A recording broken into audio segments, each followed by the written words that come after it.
Hello, and today we're going to be reviewing the ryobi OP40BPA 40-volt backpack power supply and charger. So without further ado, let's go ahead and get started.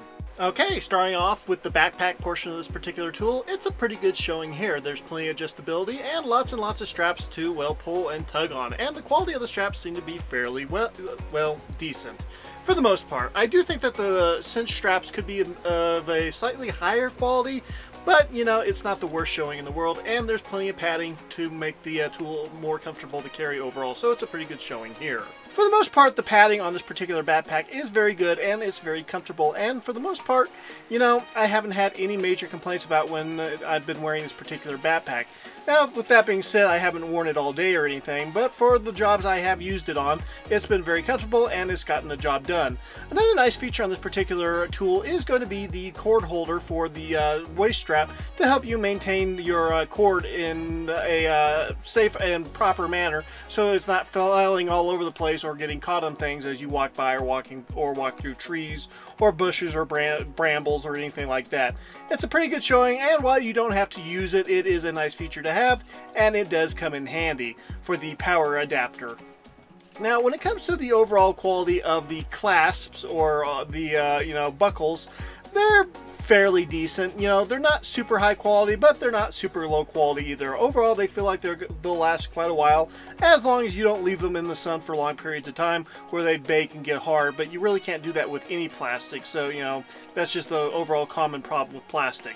So, for the most part, the clasps and buckles and cinches on this particular backpack seem to be made out of a fairly high quality, you know, plastic, and I don't really have any major complaints. And there, like I said earlier, are plenty of different points where you can adjust the tension on the waist, on the back, on the straps, in the front, and you can pretty much get it to feel exactly the way you want it to feel whenever you want it to feel that way, because of just how many different options you have when it comes to the adjustability of the straps on this particular backpack. So for the most part, I'm actually very happy with the overall design that they went with on this particular backpack. I do think that they could went with a slightly higher quality material for the adjustment straps, but like I said earlier, no issues with them ripping or tearing yet, so, you know, it's been a pretty good showing for the most part. But, you know, everyone has their own preferences, and, you know, everyone treats their tools differently. So if you're overly rough with the straps on this particular backpack, they might, you know, end up breaking. The one area on this particular design I'm not necessarily a huge fan of is the fact that the top carrying handle is also on a strap. I really would have preferred seeing that made out of a hard plastic that, you know, isn't collapsible. It might have added to the overall height of the tool a little bit, but I definitely would have preferred the overall rigidity of a plastic carrying handle over the fabric carrying handle, just because I'm just not overly confident in how long that fabric will hold up when you're carrying this for long distances. So, you know, something to keep aware of. Now, next up we have a little basically fabric pouch that is on the small of your back, and it's kind of odd, to be completely honest with you. I'm not quite sure why they decided to put this pouch here. I understand what it's for. I'm pretty sure so you can put your phone in there and then plug your cord into that and then into the tool's USB port so you can charge your phone, but it's just weird that it's on the small of your back. I'm not sure if this is a common design, but for me personally, I'm just not a big fan of this particular idea. But, you know, to each their own. Maybe it works out well, but for me personally, I would rather just have an extra long cord running into my pocket or something so I wouldn't have to deal with it being, you know, on the small of my back, making the backpack uncomfortable. So, you know, it is what it is, but, you know, it's an interesting design. So for the most part, the backpack portion of this particular tool is pretty good, with only a couple of minor drawbacks. But of course, even minor drawbacks are, well, magnified by the price that you're paying. Just saying. Moving on. Okay, next up we have the ports. Now, the ports on this particular device are pretty, you know, standard. The first one, the USB-A port, will allow you to charge a USB device up to a 2 amp charge rate, and you shouldn't try to charge anything that requires more than 2 amps from this USB port, because the manual says that you could experience damage to the port and or device. So, you know, just make sure you're staying within 2 amps and you shouldn't have any issues. It would have been nice to see something a little bit fancier, but unfortunately we did not get that with this particular tool. And then next up we have the proprietary charging port for the included proprietary power brick, which will allow you to, well, rapid charge, you know, your 40-volt batteries with the included power brick. It's an interesting design, and it seems to get the job done. but it is proprietary, so make sure you don't, well, lose your power brick, because otherwise you're not going to be able to charge your batteries with the Batpack. You'll still be able to take the batteries out and charge them that way, but, you know, you just won't be able to use the Batpack's, you know, other super useful feature. So with that being said, let's go ahead and move on. Oh, one last thing. When you're plugging the cord from the power supply into the Batpack, make sure you press on both locking mechanisms so that they're open before you insert the cord. Otherwise, you'll have a hard time inserting the cord into the port. So with that being said, let's move on. Okay, next up we have the actual portion of the Batpack that contains the batteries, the battery bays, and for the most part it's a pretty good showing.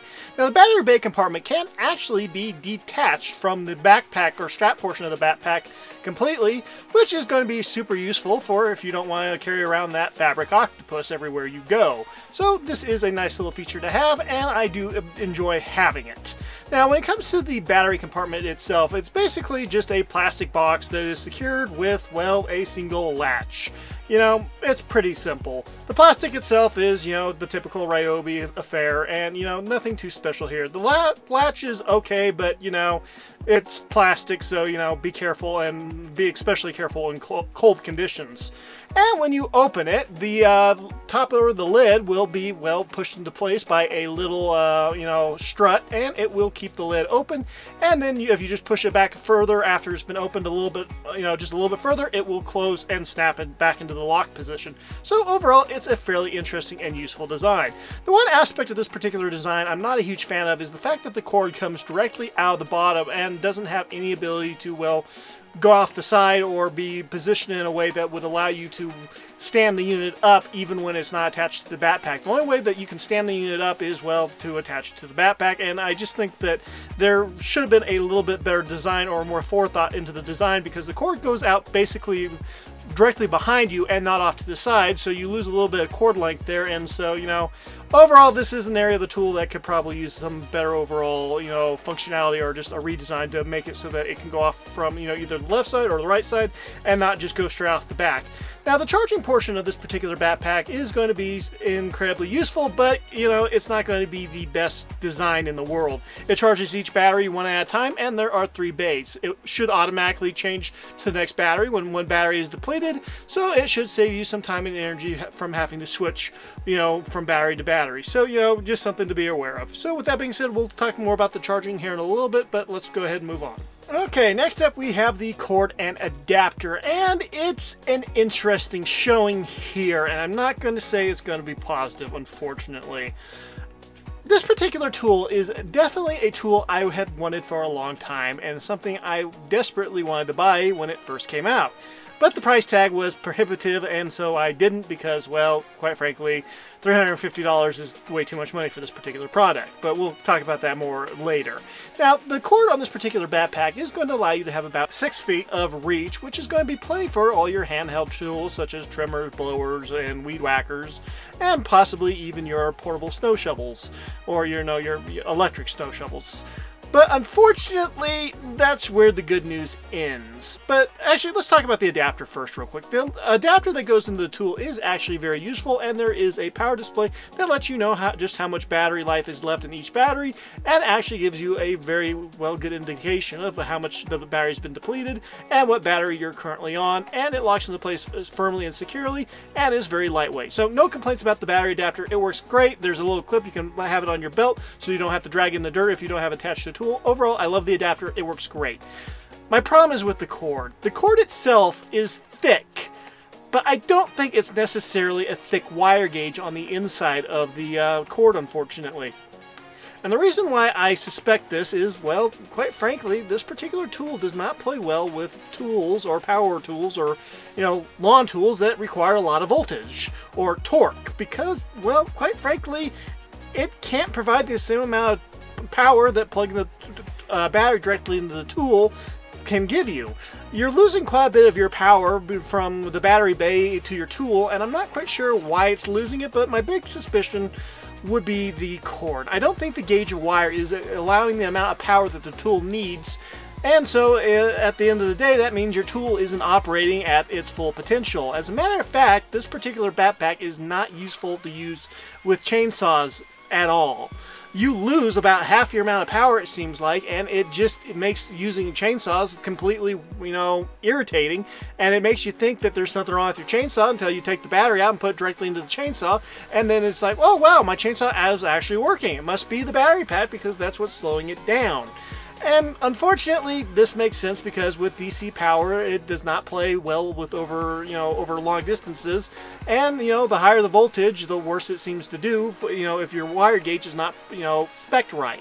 If it had a thicker wire gauge within the cable, this would be a far better tool, and you probably wouldn't have near the amount of power loss originating from the backpack to the tool that you're currently dealing with. Now, this particular tool will work with weed whackers and trimmers fairly effectively, but it plays best with blowers, and I wouldn't recommend it with chainsaws at all. It actually works very well with lawnmowers, but unfortunately the power cord isn't long enough to get you from the mower power bay to your backpack. So unless you rig it somehow on the handle of the mower, it's just not a useful tool in that regard. But at the end of the day, the problem is tools that require a lot of power and torque, or the ability to maintain its power at a high torque level or a high amperage.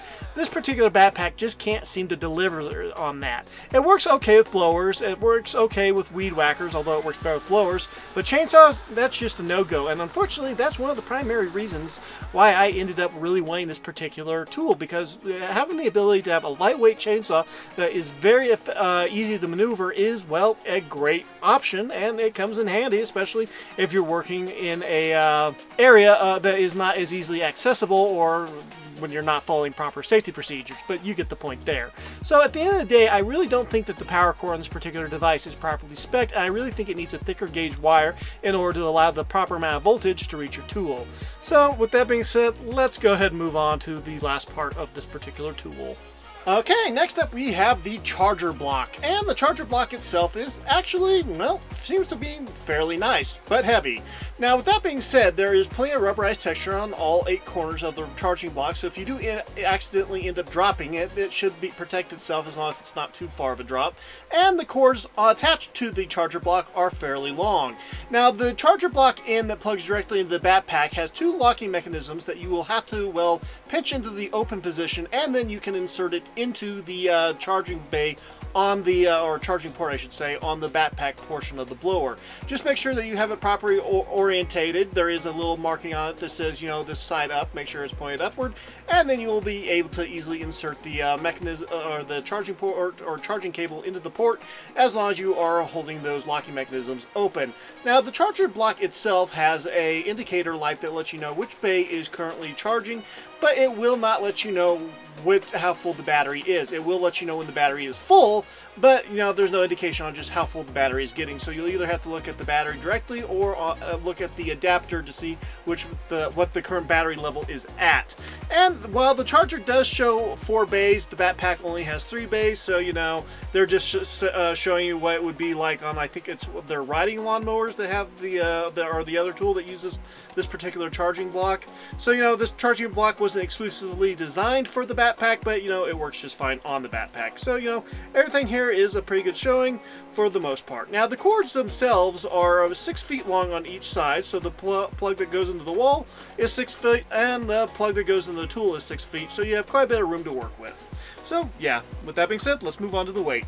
Okay, and when it comes to the weight of the tool, we have it coming in right at, yeah, this is too much for my little scale, and unfortunately I do not have a weight of the tool. Okay, fine. Without any batteries, the backpack comes in at about 5,333 grams. So, you know, you're looking at about 12 pounds without any batteries. So whatever kind of batteries you're using, well, just add that onto whatever this weight is. So, you know, about 12 pounds for the backpack portion of the tool. So, you know, it's not super light, but it's not super heavy either. Moving on. Okay, now when it comes to the tool in use, it actually is fairly nice to use with blowers and trimmers. Unfortunately, that's where the good news stops. I guess it works well with lawnmowers as well, but unfortunately the cord's not long enough to get to the lawnmower, but I already said that earlier. So the fact is, if you're buying this to use with the chainsaw, I really wouldn't, because you're losing too much power, and well, that's just not going to make for a pleasant user experience with the chainsaw.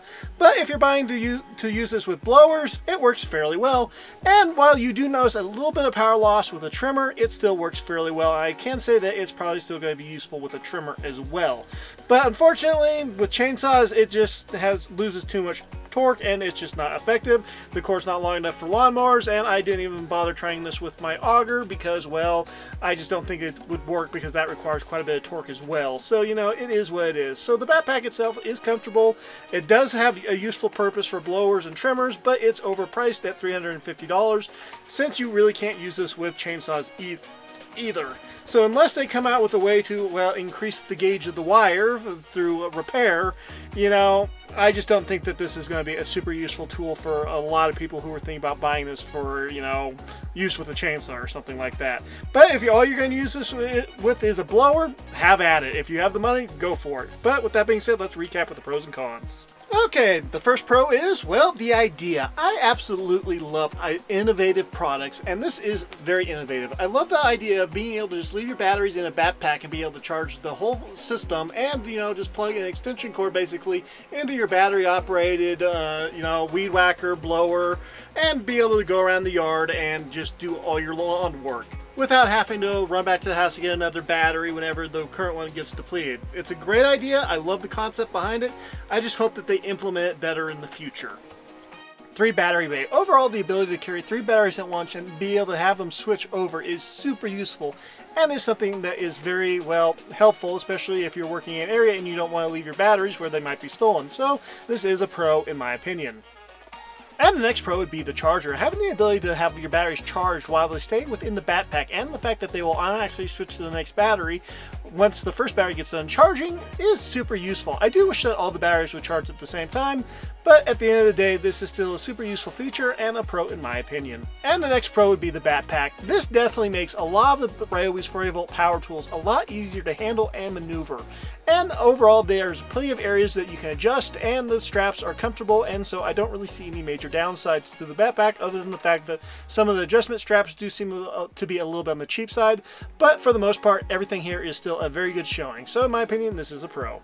I know I just talked about this a little bit, but the fact that this makes trimmers and blowers so much easier to maneuver is actually a pretty big deal. It would also make chainsaws much more easy to maneuver if it didn't cause such a loss of power to them, but just the fact that with trimmers alone makes this a very appealing tool in a lot of different ways. So in my opinion, this is a pro. And the first meh would be that it's heavy, but this also kind of depends on how many batteries you have in it and what size those batteries are, so this is a little bit subjective. And the next meh is it only charges 1 battery at a time. Personally, I would have preferred it to charge more than 1 battery at a time, but you know, that's just my own personal preference.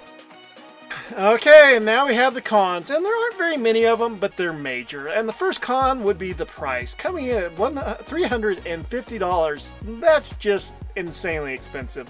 I know it's a backpack, it's a charger, it's big, it's bulky, it's hard to ship, it's more of a specialty tool, and they probably don't sell a lot of these, but $350 for this particular tool is a lot of money. If the tool was perfect and didn't have any shortcomings at all, maybe. But unfortunately, the fact that you can't really use this particular tool with chainsaws is a pretty big downside. And even with blowers and trimmers, you will experience a slight power loss. So, you know, the price is just too much for what this particular tool is. With that being said, let's move on to the next con. And the last con, and a major con, would be the loss of power. Unfortunately, you lose quite a bit of power coming from the battery on your back to the, well, tool. And that's going to be a major con, especially for the price that you're paying. So in my opinion, this is a massive con and definitely is something that you need to be aware of before purchasing this product. So with that being said, I'll give you my final verdict on this product, and well, that'll be the end of the video. And as if for pros and cons, final thoughts on this particular tool. I really want to love this particular tool. I love the idea behind it. I just don't think it was implemented very well, and they're charging way too much money for it. If price is not an object, sure, go ahead and buy it, as long as you're only going to use it with weed whackers and blowers. But if you're planning on using this with, you know, your snow shovels or your, you know, auger or, you know, lawnmower, which, you know, the cord's just not long enough, but this just isn't a great tool really for all of ryobi's 40-volt tools. It probably would work fine if you left it on the floor with a ryobi 40-volt fan, but you know, I don't know. I have a real hard time paying for products that just are not very well engineered. And while I think they did a good job with pretty much everything with this particular tool, except for, well, that cord that comes out of the backpack to the tool, I really think that's probably what is to blame for the amount of loss of power that you're dealing with here. But, you know, maybe I'm completely wrong about that. All I know is that I'm losing a lot of power from the battery that's in the backpack to the tool. If I take the battery out of the backpack and put it in the tool works much better. So, you know, I'm going to blame it on the diameter of the gauge of the wire in the power cord. So, you know, with that being said, only buy this if you have tons of extra disposable income and you're only going to be using this with a blower and occasionally with a weed whacker. So, yeah, this product does not really come recommended, but I love the idea behind it. So, yeah. If you like this video, please like and subscribe, and we will see you all next time. God bless.